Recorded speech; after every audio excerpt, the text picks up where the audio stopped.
Voltamos aqui nesta noite falando sobre a saúde do homem. Estamos recebendo convidados especiais que conhecem muito do assunto mesmo e já estou chegando aqui a algumas conclusões, doutor Eloadi, doutor José Carlos. Aos homens e mulheres que agora nos acompanham, preocupadas com a saúde dos homens, quer dizer que, com a situação que nós temos hoje no nosso sistema de saúde, se os homens que agora estão nos acompanhando procuram uma rede hospitalar ou um posto de saúde para fazer um exame para saber da sua próstata, ele não vai encontrar. Se ele precisar fazer uma biópsia, ele não vai ter condições de fazê-la. Se ele precisar fazer outros exames, também não existem aparelhos. Então quer dizer o quê? Agora é hora da gente fazer um grande apelo aos nossos parlamentares, às esposas de parlamentares, filhos de parlamentares, de autoridades diversas que nos acompanham. A saúde do homem é uma prioridade. A gente vê pelos números aqui, 69 mil novos casos de câncer de próstata estimados para este ano. É um estádio de Brasília lotado. Pois é. De homens que vão morrer. O que nós temos hoje? Nós temos hoje a necessidade do desenvolvimento de uma política de saúde para o homem, doutor José Carlos. A saúde do homem não se limita a orientar esse homem a procurar fazer folder, panfletos ou ir fazer cartazes. E até isso é feito muito pouco que é feito. É muito pouco. Mas não se restringe isso a uma educação de que o homem precisa cuidar de sua saúde.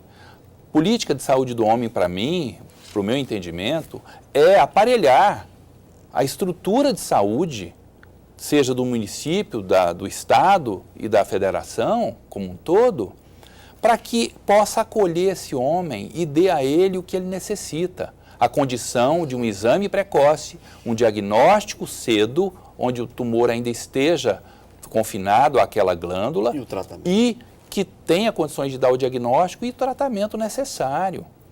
Política de saúde do homem não é teoria, ela tem que desenvolver ações concretas para que esse homem seja acolhido no sistema de saúde. Esse é o verdadeiro desafio que nós temos no nosso país, que até agora está ainda extremamente tímido. Muito bem. Eu tenho aqui algumas questões que os nossos telespectadores estão mandando. Boa noite, ótimo programa. Gostaria de saber se homens que fazem vasectomia têm maior possibilidade de ter câncer de próstata. Essa pergunta é interessante porque recentemente, em julho desse ano, foi um trabalho de Harvard, foi feito com milhares de pacientes e que a conclusão do trabalho sugere que indivíduos que fazem vasectomia têm um câncer de próstata mais agressivo. O trabalho conclui isso. O trabalho não conclui que o vasectomizado tem mais incidência de câncer de próstata. Conclui que, em torno de 10%, os pacientes vasectomizados apresentam um perfil de câncer de próstata mais agressivo. Ora, a compreensão é diferente, né? É diferente. Não que a vasectomia cause o câncer, mas que a vasectomia seja um cofator para a agressividade do câncer aflore mais, que a agressividade do câncer seja mais contundente. Esse foi a conclusão do trabalho. Porém, outros trabalhos devem vir para confirmar ou contestar essa verdade. Então, hoje, nós não podemos afirmar categoricamente que a vasectomia seja deletéria ou que possa propiciar o câncer ou mesmo afetar aqueles indivíduos com câncer mais agressivo. É um único trabalho. É um trabalho importante, que merece uma credibilidade grande, mas que outros trabalhos devem vir para corroborar isso e tornar isso uma verdade. Doutor, o Arlindo Mendonça, também nosso telespectador, estava perguntando aqui sobre rastreamento genético para a prevenção do câncer de próstata. Aí ele citou até o exemplo da Angelina Jolie, que fez um rastreamento para o câncer de mama. No caso do câncer de próstata, funciona? Não. Nós temos tantas prioridades no país, né, tantas demandas, né, que nossa demanda já está um pouco além do diagnóstico genético. Nós temos hoje bancos de genéticos que podem fazer o perfil genético e as vulnerabilidades desse indivíduo ser diabético, ter uma doença neurológica, ter um câncer e o tipo de câncer. Nós temos, mas isso está reservado a um núcleo de pessoas e de acesso muito restrito ainda. Isso não está ainda inserido na Disponibilizar. nossa clínica de uma forma corrente, diária e franca. Existe sim, a artista de Hollywood fez o seu mapeamento genético, isso é caro e hoje é inacessível para a grande maioria dos brasileiros. O que nós queremos é dar a esse brasileiro o diagnóstico precoce, né? Não tirar uma próstata saudável, que ainda não manifestou nenhuma doença, porque ele tem uma alteração genética que sinaliza a ele que ele terá câncer aos 56 anos de idade. Então, é uma situação que ainda está longe da nossa realidade e que, diante das nossas prioridades e deficiências, nós ainda vamos percorrer longos anos para ter esse acesso diário no nosso consultório dessa tecnologia. Acelerando aqui nas muitas questões que nós temos e, atenção, nós vamos terminar o programa de hoje com o nosso querido Dr. José Carlos aqui nos brindando com um número musical, porque ele é um exímio violonista. Aliás, está até gravando o CD, hein? E o Dr. Eloadir tem aqui uma pérola para contar para a gente que aconteceu com ele lá na Rússia. Não, foi em Pittsburgh. Pittsburgh é o quê? Foi nos Estados Unidos. Estados Unidos. Ah, okay. Bom, essa aí é a novidade, eu não estou sabendo de nada disso aí. É o quê? Veja lá o que ele vai São dizer. Petersburgo. Achei que era São Petersburgo. Mas vamos lá. Dr. José Carlos, existem estilos de vida ou algum fator que possa desenvolver um câncer de próstata? Desenvolver não, mas que podem acelerar o processo. Vamos imaginar que um homem tenha no seu código genético uma deficiência que, em um determinado momento na sua vida, ele vai ter um câncer, quer seja de estômago, de intestino ou de próstata. Esse homem, pelo estilo de vida que ele assume e os riscos ou benefícios que ele assume com esse estilo de vida, ele poderá postergar esse câncer ou antecipá-lo. Então, o fumo, o cigarro, a bebida, a ingesta de gordura animal, de proteína animal, podem acelerar um processo de mutação celular e gerar o câncer. É agressão. Então, é agressão ao organismo. Então, o que se preconiza, não só para o câncer de próstata, mas para qualquer tipo de doença, principalmente doença cancerígena, é a adoção de medidas saudáveis. Estilo de vida é uma saudável. exposição ao sol para sintetizar a sua vitamina D, são hábitos alimentares equilibrados, Combate sem ao exageros, sedentarismo. né? Combater o sedentarismo, né? São medidas que vão abrir uma oportunidade e benefício para qualquer tipo de indivíduo e combater qualquer tipo de doença. Então, o câncer de próstata tem na sua condição da proteína animal, da gordura animal, sedentarismo, os pilares para acelerar esse processo, a obesidade inclusive. Indivíduos obesos tendem a ter o câncer de próstata muito mais agressivo. Indivíduos obesos tendem a ter a doença de forma muito mais agressiva do que os indivíduos não obesos. Muito bem. Mais uma pergunta aqui que eu tenho também. Carne vermelha em excesso pode diminuir fertilidade masculina? Não.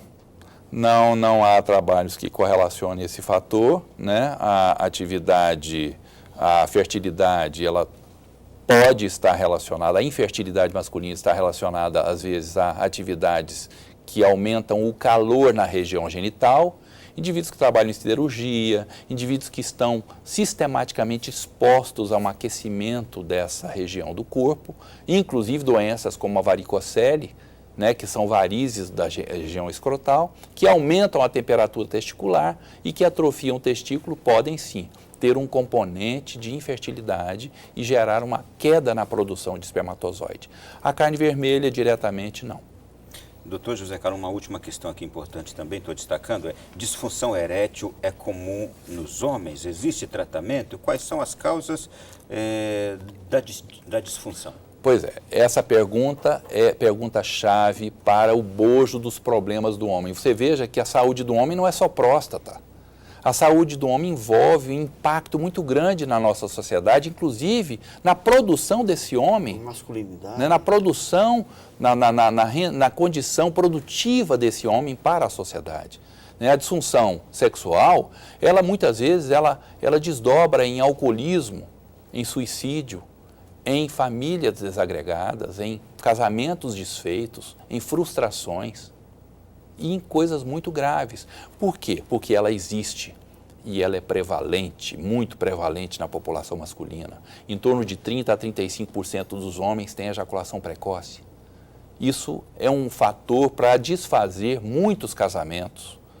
E o mais grave, o homem na sua timidez, no seu submundo, na sua clausura, no seu medo, não encontra saída. E se fecha. E se fecha. Aí ele retrai, não consegue um espaço, um canal para se abrir para um profissional e obter resultado. É claro que existem tratamentos tanto para disfunção erétil, que é a condição do indivíduo não manter a ereção, não ter condições de realizar seu ato sexual, e também da ejaculação precoce, que também tem aspectos psicológicos envolvidos e acomete muito jovem. Então nós temos uma prevalência muito grande de disfunção erétil e disfunções sexuais em geral na população masculina, e que precisam ser tratadas por profissionais e de forma célere. Não podemos esperar esse homem perder 3, 4 casamentos e se afundar no álcool porque ele não consegue manter uma relação sexual. Ou porque ele acha que tem um pênis pequeno. Ou porque ele não consegue 1 minuto ter um intercurso sexual, que é o caso da ejaculação precoce. Todos esses fatores merecem atenção. Existem profissionais para isso. E o homem tem que estar ciente, mas ele tem que estar preparado para poder procurar esse profissional e encontrar o profissional. E tudo isso diz respeito ao quê? À saúde do homem. Bom, a gente prometeu, e por favor, vou pedir aqui ao Bauinha que nos traga o violão. A gente vai se despedir no programa de hoje aqui, escutando o Dr. José Carlos, enquanto o violão chega. Doutor Luadir, o que aconteceu com o Dr. José Carlos lá nos Estados Unidos? Eu cheguei aqui em Brasília em 1980 e tive a graça de conhecê-lo e nos tornamos amigos, somos amigos esse tempo todo.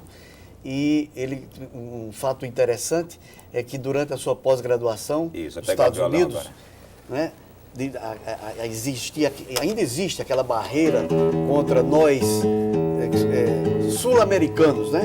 Então os mestres, os doutores, os grandes nomes da medicina quase que não davam muita importância aos novos médicos que chegavam lá. E o doutor Zé Carlos ficava sempre olhando lá. E numa das festas do fellow, do professor titular da cadeira de urologia, tinha um violãozinho lá na casa do doutor, e ele pegou o violão e tocou uma musiquinha como ele vai tocar para você, nos brindar, e depois disso se tornou o assistente número 1 do professor titular de urologia. Muito bem. Olha, mostra que a música é um grande cartão de visita em qualquer lugar do mundo. É verdade. Né? Então acho que todo jovem, todo adolescente tinha que abraçar a música com muito mais determinação, que é um fator transformador na vida de qualquer indivíduo, é a música. Vocês vão ver que além do bisturi, ele domina bem outro instrumento. E você pode mandar a questão que você quiser. O nosso programa, além da notícia, @cançãonova.com, nós encaminharemos ao Dr. José Carlos.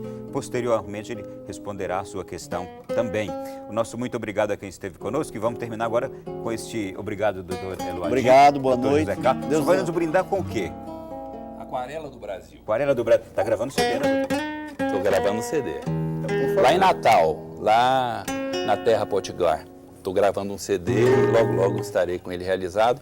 Não tem muita ambição, mas é um registro da minha vida musical. Muito bem, vamos ouvi-lo então.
aí, a você que esteve conosco até agora, desejamos uma feliz continuação de semana. Tenha uma boa noite, bom sono. Até o nosso próximo programa na semana que vem, sempre com uma surpresa importante e preciosa para a sua vida e para da sua família. Boa noite, até a semana que vem.